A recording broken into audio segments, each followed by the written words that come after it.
नमो नमः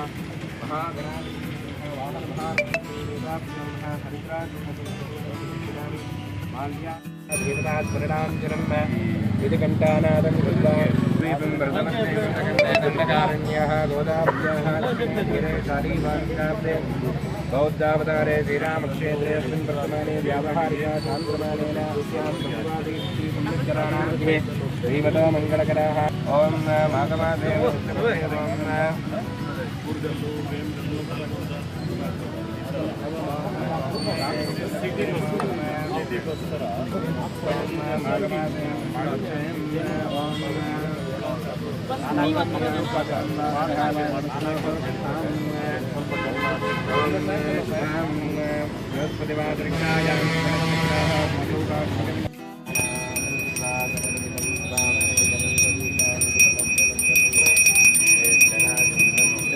ನಿಮ್ದೆಲ್ಲ ಹಳೆ ಬಸ್ಗಳನ್ನು ರೀಪ್ಲೇಸ್ ಮಾಡಿ ಹೊಸ ಬಸ್ಗಳನ್ನು ಕೊಡೋ ಸಾಧ್ಯತೆಗಳಿದ್ದಾವೆ.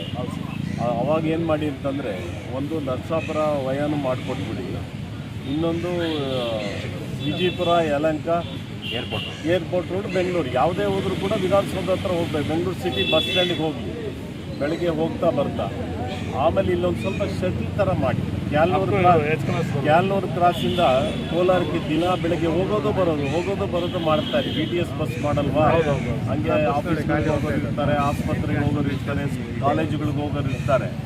ಕ್ಯಾಲ್ನೂರು ಕ್ರಾಸಿಂದ ಕೋಲಾರದವ್ರಿಗೆ ಜಾಸ್ತಿ ಮೆಡಿಕಲ್ ಕಾಲೇಜವ್ರಿಗೂ ಕೂಡ ಹೋಗೋ ರೀತಿಯಲ್ಲಿ, ಹಾಸ್ಪಿಟ್ಲಿಗೆ ಹೋಗೋ ರೀತಿಯಲ್ಲಿ ಅದೊಂದು ಸ್ವಲ್ಪ ಅನುಕೂಲ ಮಾಡಿಕೊಡಿ. ಇಲ್ಲಿಂದ ಹೋಗಿ ಬರೋಂಥ ಮಾರ್ಗಕ್ಕೆ ಕೂಡ ನಾವು ಇದರ ವ್ಯವಸ್ಥೆ ಮಾಡ್ತೀವಿ, ಖಂಡಿತವಾಗಲೂ ಮಾಡಿಕೊಡ್ತೀನಿ. ಹಾಗೆ ಕೊರೋನಾ ಸಂದರ್ಭದಲ್ಲಿ ಸುಮಾರು ಮಾರ್ಗಗಳು ನಿಂತೋಗಿತ್ತು, ಹಳ್ಳಿಗಳಿಗೆ ಹೋಗೋ ಬಸ್ಸುಗಳೆಲ್ಲ ನಿಲ್ಲಿಸ್ಬಿಟ್ಟಿತ್ತು. ಮೊನ್ನೆ ಶಾಸಕರು ಕೂಡ ಸಚಿವರ ಹತ್ರ ಮಾತಾಡೋದು, ನಾವಿದ್ದಾಗ ನಮ್ಮ ಮುಂದೆನೇ ಮಾತಾಡೋದು. ಮಾರ್ಚ್ ಆದ ನಂತರ ಹೊಸ ಬಸ್ಸುಗಳನ್ನು ಬರ್ತಾ ಇದ್ದಾವೆ. ಒಂದು 40-45 ರೂಟು ನಿಲ್ಲಿಸ್ಬಿಟ್ಟಿದ್ದಾರೆ ಏನೋ ಕೋಲಾರ ಜಿಲ್ಲೆಯಲ್ಲಿ. ನಮ್ಮ ತಾಲೂಕಲ್ಲೂ ಒಂದು 8-10 ರೂಟ್ ನಿಲ್ಲಿಸ್ಬಿಟ್ಟಿದ್ದಾರೆ. ಈ ಮಾರ್ಚ್ ಆದ ನಂತರ ಏಪ್ರಿಲ್ ಮೊದಲನೇ ವಾರದಲ್ಲಿ ಆ 8-10 ರೂಟ್ಗಳನ್ನು ಮತ್ತೆ ಹೆಂಗೆ ಓಡಾಡ್ತಾಯಿದ್ದೋ ಅದಕ್ಕೆ ಮತ್ತೆ ಚಾಲನೆ ಕೊಡಿಸ್ತೀವಿ. ಸಾರ್ವಜನಿಕರಿಗೆ ಒಂದು ಬೇಡಿಕೆ ಇತ್ತು ಸುಮಾರು ವರ್ಷಗಳಿಂದ. ನೇಮಕಲ್ಲಿಂದ ಬೆಂಗಳೂರಿಗೆ ಹೋಗಬೇಕು, ಡೈರೆಕ್ಟ್ ಬಸ್ ಬೇಕು ಅಂತೇಳಿ. ಅದು ಇದುವರೆಗೂ ಆಗಿರಲಿಲ್ಲ. ನಾನು ಗ್ಯಾರಂಟಿ ಯೋಜನಾ ಪ್ರಾಧಿಕಾರದ ಅಧ್ಯಕ್ಷ ಆದಮೇಲೆ ನನಗೆ ಈ ಭಾಗದ ಜನಗಳೆಲ್ಲ ಒಂದು ಅರ್ಜಿ ಮುಖಾಂತರ ಕೊಟ್ಟರು. ಅದನ್ನು ನಾನು ನಮ್ಮ ಶಾಸಕರು ಮತ್ತು ಅಧ್ಯಕ್ಷ ಅವರ ಗಮನಕ್ಕೆ ತಂದು ಈಗಿನ ಸಾರ್ವಜನಿಕರಿಗೆ ಅನುಕೂಲ ಆಗೋ ಥರ ಬಸ್ ವ್ಯವಸ್ಥೆಯನ್ನು ಮಾಡಲಾಗಿದೆ. ಇನ್ನು ಮುಂದಿನ ದಿನಗಳಲ್ಲಿ ಜನಗಳಿಗೆ ಅನುಕೂಲ ಆಗುವಂಥ ಕೆಲಸಗಳು ಮಾಡಿಸೋಣ ಅಂತ ಹೇಳೋ ಇಷ್ಟಪಡ್ತೀನಿ.